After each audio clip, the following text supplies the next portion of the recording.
From the moment he first opened his eyes in downtown Los Angeles, Kent McCord seemed destined to weave together a life story infused with determination, heartfelt passion, and an unbreakable will to push past every limit placed in his path.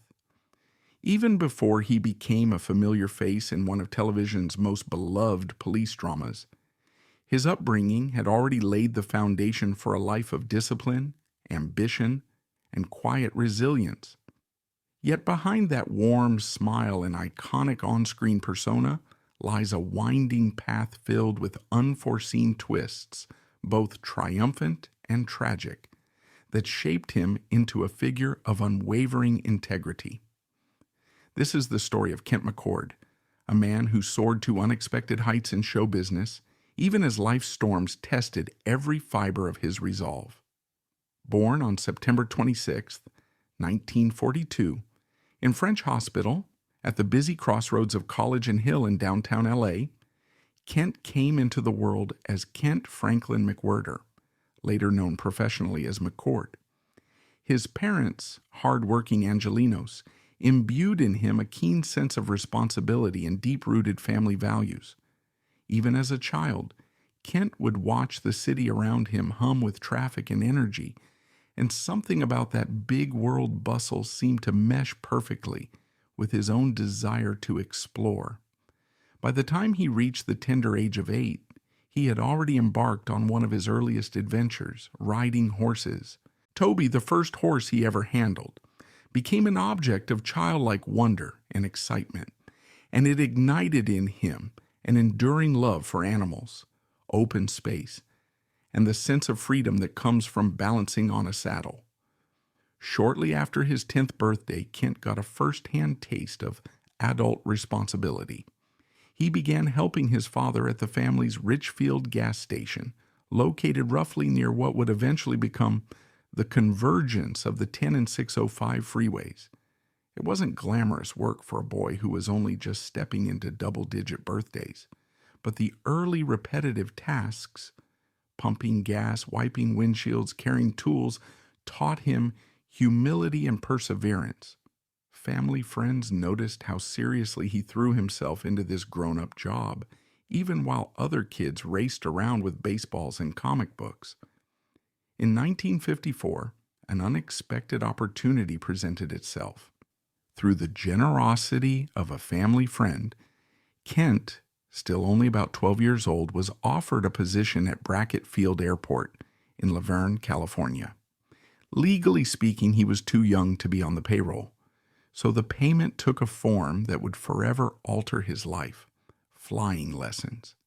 The idea that a middle schooler could be sitting in the cockpit of a small plane, learning the fundamentals of aviation, might sound extraordinary, but for Kent it was simply another extension of his curiosity. Where other kids had their eyes on the next pickup basketball game, Kent had his gaze fixed on the runway, waiting for the chance to take off into the sunlit California skies. Equally important to him, though, was football. By the time he entered Baldwin Park High School, Kent stood out not just as a diligent worker or an enthusiastic young pilot, but also as a key player on the school's football team. On autumn Fridays, when the smell of freshly cut grass and the sounds of marching bands swirled together in the stands, he would sprint across the field, driven by that same willpower he'd shown in every other aspect of his life. After he graduated, he attended Citrus Junior College, but his athletic potential soon caught the eye of the University of Utah. In 1962, they granted him a football scholarship, recognizing that behind that quiet, unassuming demeanor lay a formidable talent on the gridiron. During this phase, when college studies, football drills, and typical youth explorations might dominate most people's time, two life-altering events changed Kent's trajectory. The first began inconspicuously. A friend invited him to join a casual touch football game. While that might seem ordinary for a college athlete, the players on the field that day were anything but typical. Captaining one team was rock and roll legend Elvis Presley, while on the opposing side was teen idol Ricky Nelson. The swirling excitement of that invitation, where the biggest celebrities of the era showed up for a no-pressure pickup game, was surreal. Kent found himself not just among these stars, but actively playing beside them. Soon enough, he struck up an unanticipated friendship with Ricky Nelson, one of America's most famous young talents at the time. This new bond opened a door to a universe Kent had never before considered: acting. Ricky Nelson introduced him to people who were part of an entirely different scene than the sports circles Kent was used to. At first, Kent stepped gingerly into the world of television as a background player on The Adventures of Ozzie and Harriet, the show that had made Ricky Nelson a household name. Suddenly, Kent had gone from pass routes on the football field to comedic walk-ons in a family sitcom. The differences between the sweaty smells of the locker room and the bright glow of stage lights were enormous. But the determination that drove Kent in football served him well in front of the camera. He stayed with Ozzie and Harriet for 5 years, slowly evolving from a background extra to an actor with lines and comedic timing. Something in him ignited, an artistic spark, an excitement for telling stories and inhabiting different roles. During this whirlwind of college, acting gigs, and forging new connections, Kent also found love. On July 14, 1962, he married his high school sweetheart, Cynthia Lee Doty. Their wedding day was a testament to the closeness of his personal life. While many budding entertainers in Hollywood leaped from one fling to the next, Kent was forging a lifelong bond with someone who had known him well before. The bright lights ever started shining in his direction. Even as he balanced the demands of higher education, cameo acting parts, and marital responsibilities, Kent remained grounded in the same sense of practicality that had shaped him as a child.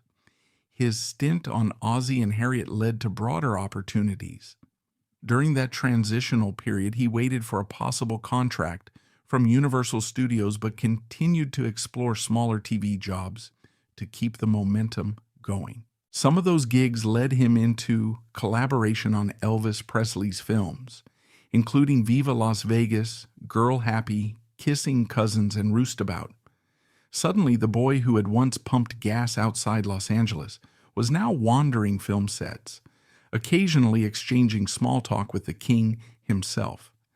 It's no exaggeration to say that in Hollywood's shifting early 1960s landscape, Kent was absorbing the behind-the-scenes mechanics of show business, people's work ethic, the intricate dance between directors, producers, and talent, and seeing for himself what life looked like on the glossy side of the camera lens. Finally, in November of 1965, Universal offered him that sought-after contract. With a signature on the dotted line, Kent officially became part of the studio's actor roster. His assignments rolled in quickly.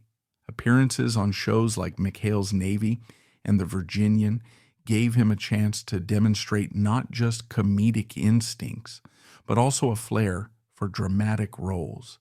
Beyond his camera presence, colleagues noted his remarkable punctuality and unwavering discipline, habits that had their roots in his early teenage jobs and sporting experiences. In between these stints, he got a number of guest roles on Dragnet, a legendary police procedural drama created by Jack Webb.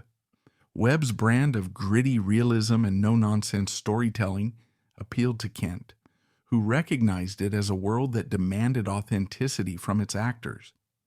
Bob Sinader, one of the show's producers, along with Webb himself, noticed Kent's naturalistic approach to delivering lines, a style that set him apart from more theatrical performers of the era.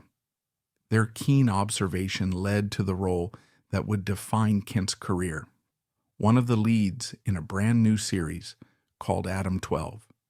Set against the backdrop of Los Angeles law enforcement, Adam 12 introduced audiences to officers Pete Malloy, Martin Milner, and Jim Reed, Kent McCord. The show was groundbreaking in its portrayal of police officers as deeply human, approachable individuals who faced everyday challenges in a rapidly evolving city. When the pilot episode aired in 1968, it was like a jolt of fresh electricity in the TV lineup. Viewers connected to the realism, the moral dilemmas, and the camaraderie between the two leads. Kent and Martin Milner formed a natural chemistry on screen. Martin's more experienced, occasionally weary persona meshed perfectly with Kent's earnestness, creating a duo that soared in the ratings. Over its run from 1968 to 1975, Adam 12 delivered an impressive 174 episodes and gained not just national but global recognition, eventually becoming a staple of syndicated television. Its influence on the police procedural genre remains inescapable. Even decades later, modern TV cop shows owe a debt to the blueprint that Adam 12 established. For Kent, the success of Adam 12 served as a launch pad to a constellation of other opportunities. He was suddenly in high demand at special events, from prestigious awards shows to entertaining gatherings that celebrated everything from sports to local philanthropy. One highlight was his repeated invitations to the iconic Indianapolis 500. Growing up around the automobile culture of Southern California had left him with a fascination for cars, speed, and the roar of engines. Getting to stand trackside at the Indy 500 validated that part of himself that had always loved the adrenaline of horsepower. This fascination with motorsports wasn't a mere passing interest. Kent eventually participated in well-known car races such as the Toyota Pro Celebrity Race in Long Beach and the Watkins Glen events in New York. He even ventured into professional racing series affiliated with the Sports Car Club of America and IMSA. The 12 Hours of Sebring in particular tested his stamina and skill, merging his boyhood enthusiasm with serious driving talent. Another moment that still glowed in Kent's memory occurred when the legendary film director John Ford dropped by the Adam 12 set. Ford, known for shaping the Western genre and for directing John Wayne in multiple classics, was a fan of the show, an endorsement that struck young actors like Kent as a near-mythical honor. Sitting beside the revered director, listening to him recount tales of the old Hollywood system and the intricacies of filming on location, felt both surreal and humbling. Ford's presence reminded Kent that cinema had a long, sprawling heritage, one that demanded respect for those who came before and set the template for everyone who followed. Meanwhile, Martin Milner and Kent formed a strong off-screen bond, forging a partnership that led them to joint appearances across the nation.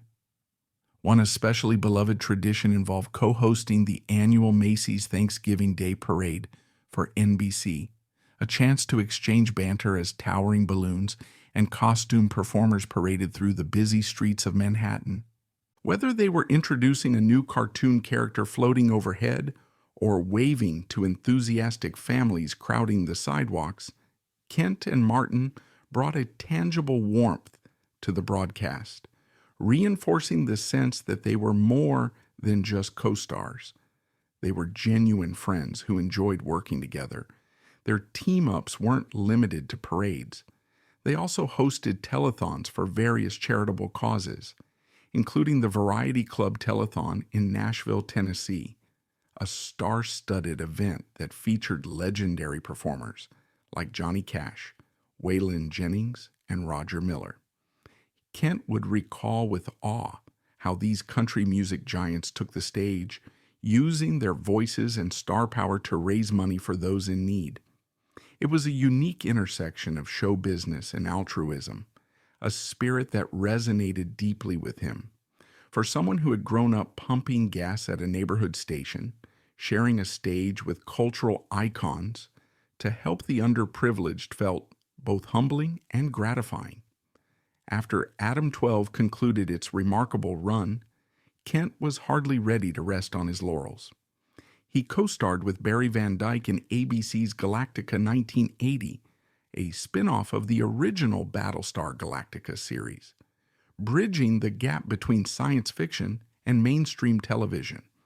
Later, he appeared in NBC's Unsub, which aired in 1989 and tapped into the rising wave of crime dramas focusing on psychologically complex criminals. Over the years, he popped up in recurring roles on shows like Sequest DSV, Renegade, Silk Stockings, and Pacific Blue, proving his versatility. He even joined the Sci-Fi Channel's Farscape for a time and made a guest spot in the blockbuster CBS series Jag. Alongside these higher-profile gigs, he also scored appearances on Ironside, Ba Ba Black Sheep, The Love Boat, 21 Jump Street, and a raft of other titles. For a man who once played football with Ricky Nelson and Elvis Presley, that variety of credits felt like another testament to how far he'd come. Simultaneously, he dabbled in theater, performing in productions like Tunnel of Love with Martin Milner on the Kinley Circuit, an iconic theatrical touring route. Though he sometimes poked fun at the adrenaline jolt of live performance, he treasured the raw, unpredictable energy of the stage. In film, Kent participated in projects such as Run Ronnie Run, Megiddo, The Omega Code 2, and Woman's Story, the latter featuring him opposite Aaron Gray. These cinematic ventures allowed him to experiment with different genres and characters, further refining his craft. Yet Kent's world wasn't confined to the screen or the track. For a decade, he was part of the Celebrity All-Stars basketball team, a charitable endeavor that turned sports matches into fundraisers for organizations in need. The crowds who showed up to watch recognized that while they were cheering for comedic mishaps or the occasional improbable slam dunk by a famous face, they were also contributing to meaningful causes. Kent cherished that dual dynamic, the feeling of fellowship among performers who found time to compete and the knowledge that money raised would help communities across Southern California. Beyond philanthropy, Kent also discovered a passion for advocacy within the industry itself. He served on the Screen Actors Guild's board of directors, a respected position that demanded balancing the needs of working actors with the shifting tides of Hollywood business. Not one to rest on token membership, Kent became the Guild's first vice president for 4 years, a seat at the table from which he tackled real issues affecting his peers. Perhaps his most significant contribution was chairing the Children's Committee, where he championed better protections and safeguards for child actors. Having begun his own professional experiences while barely out of childhood, he understood how easily young performers could be exploited in a system that often prioritized profit over well-being.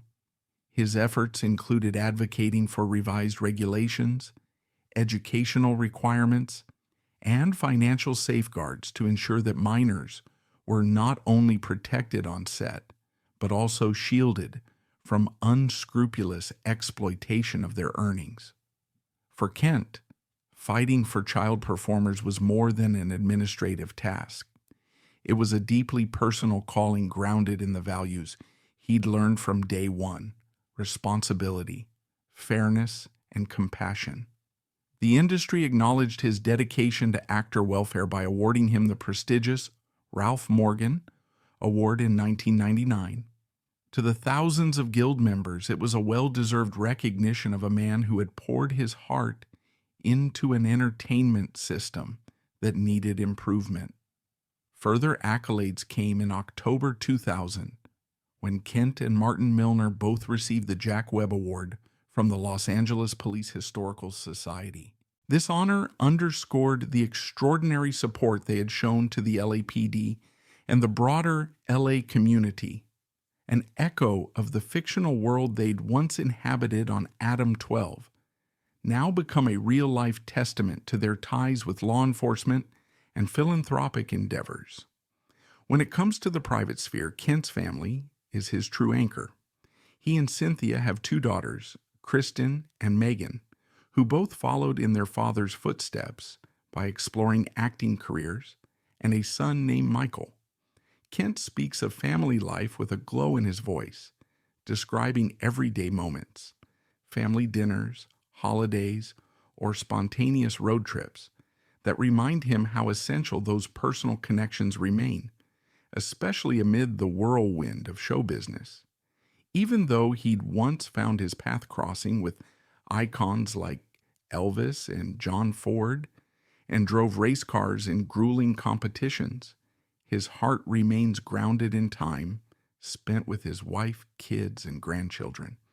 That sense of normalcy, phone calls, weekend cookouts, father-daughter conversations, provides a foundation as stable as the small runway where he first learned to pilot planes back at age 12.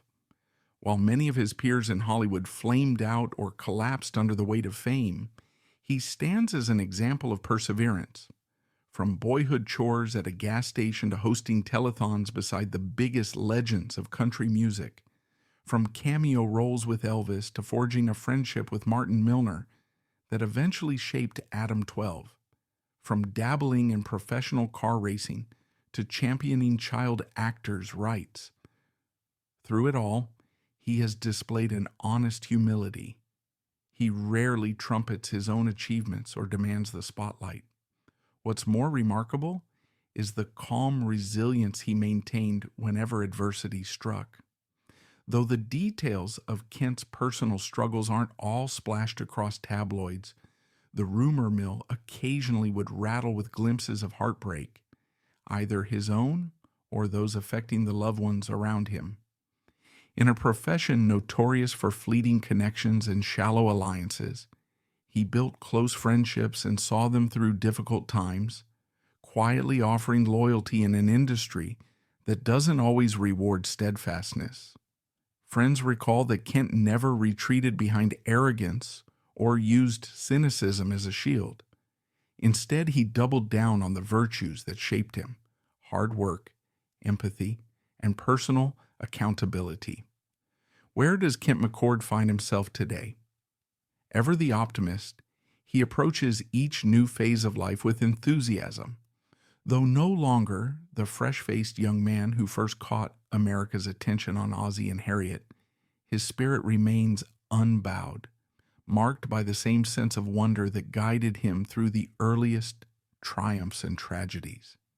Even in his later years, he's kept the door open for new roles, whether in film, television, or even voiceover work that might tap into his distinctive timbre. He also celebrates the accomplishments of younger generations, from his own children to up-and-coming actors, chasing their dreams in a vastly changed media landscape. Kent sometimes reflects on the transformations he's witnessed, the evolving role of technology and entertainment, the shift from a few major broadcast networks to a streaming-driven era, and the ways social media can catapult a newcomer to overnight fame. The pace of change might daunt many, but for him, it's just another iteration of that unstoppable progress that marked everything from the earliest days of black and white TV to the more modern demands of high-definition production. Having lived through so many epochs of Hollywood, starting in the heyday of Elvis, gliding through the success of classic police dramas, and onward to guest roles in 21st century sci-fi, he radiates genuine appreciation for how each generation leaves its distinctive imprint on the art of storytelling. The quiet pride that radiates from him when he recalls his philanthropic acts or union work reveals that deep down he views success as something measured not just by accolades, but by how much one gives back. From championing the cause of child performers to devoting years to the SAG Board of Directors, he's proven that his sense of responsibility runs far deeper than memorizing lines. Even fans who mainly know him as Officer Jim Reed might be pleasantly surprised to discover that much of his life's greatest satisfaction arose from helping others behind the scenes. His perspective on adversity is equally striking. In more than one interview, Kent has hinted at personal sorrows, losses of close friends, disappointments in deals that fell through, or the common heartbreaks that life can throw at us all. Rather than dwelling on these moments, he appears to carry them gently, shaping them into lessons that deepen his empathy. Ask him about balancing tragedy with triumph, and he's likely to reflect that heartache and breakthrough often walk hand in hand, weaving our destinies in unforeseen ways. It's not that he denies the pain, he just sees it as part of a bigger tapestry. Perhaps it's that resilience that allowed him to put on a brave face when lines needed to be delivered or cameras demanded a polished performance. And perhaps it's the reason that at every stage he's been able to pivot toward the next opportunity without bitterness or regret. He's keenly aware that not everyone who arrives in Hollywood remains intact, body and soul. Child actors face an uphill battle growing up in the public eye, and adult stars can be swept away by the dual dangers of ego and scandal. The tapestry of Kent's life shows that he not only avoided these pitfalls, but also actively fought to protect others from them. That altruistic streak stands as a defining trait. It's not so surprising, really, if you trace it all the way back to the lessons he learned from his parents. That if you see a problem, you do whatever you can to help, whether that's fueling up a stranger's stalled car at a gas station or advocating for safer working conditions on a film set. In his quieter moments, away from the racetrack or the camera, Kent reportedly loves the everyday joys that keep him connected to what's real. He gardens. He tinkers in the garage. He might go for a long drive, rolling down the highway with the windows open, or lose himself in a book about aviation. Perhaps he's never been able to shake that childhood fascination for planes and flight, or the sense of wonder that overcame him as a 12-year-old when he realized he was learning to pilot a small aircraft instead of collecting a paycheck.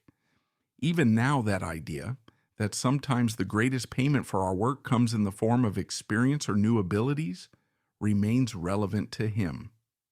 Meanwhile, fans of Adam 12 continue to watch reruns, often discovering the show decades after its original broadcast. Younger viewers might be struck by its gentle pace and relative innocence compared to contemporary gritty cop dramas, yet they also notice the subtle brand of authenticity that seeps through every scene. In the era of color-saturated streaming platforms, the black and white moral clarity of Adam 12 feels almost like a warm throwback to a time when stories about decency were allowed to breathe. And in that sense, Kent's portrayal still resonates. It's an ongoing tribute to the synergy of writing, direction, and most of all, the dedicated actors who poured truth into characters that might otherwise have seemed like formulaic TV cops. And so, if you ever stumble upon an old episode of Adam 12 while flipping through channels, you might pause and watch Officer Jim Reed tackling the day's problems with poise and sincerity. Remind yourself that behind that uniform was a real person whose life story spanned horse stables, college football fields, airport tarmacs, Hollywood sound stages, and raceways. A man who never forgot where he came from or who helped him along the way. A man named Kent McCord, who even in the face of heartbreak and personal tragedy persisted with quiet determination. Through every win and every loss, he stayed true to what he valued: honesty, hard work, and making sure that whenever the next big chance arrived, be it a television contract, a car race invitation, or an opportunity to rewrite union policies, he would be ready to meet it with open arms. Thank you for tuning in and sharing this journey through the remarkable life of Kent McCord, a testament to how unwavering determination, a willingness to learn, and a compassionate spirit can elevate someone from the humblest beginnings to a beloved figure in American television and beyond. His is a life story that reminds us success may arrive in unexpected shapes. heartbreak can be woven into triumph. And every step, whether it leads you to a gas station's dusty floor or a glamorous Hollywood set, can set the stage for greatness, so long as you face each challenge with courage, grace, and the readiness to embrace the next adventure. And for Kent McCord, that spirit is an enduring spark that continues to illuminate his path, one day at a time, one story after another.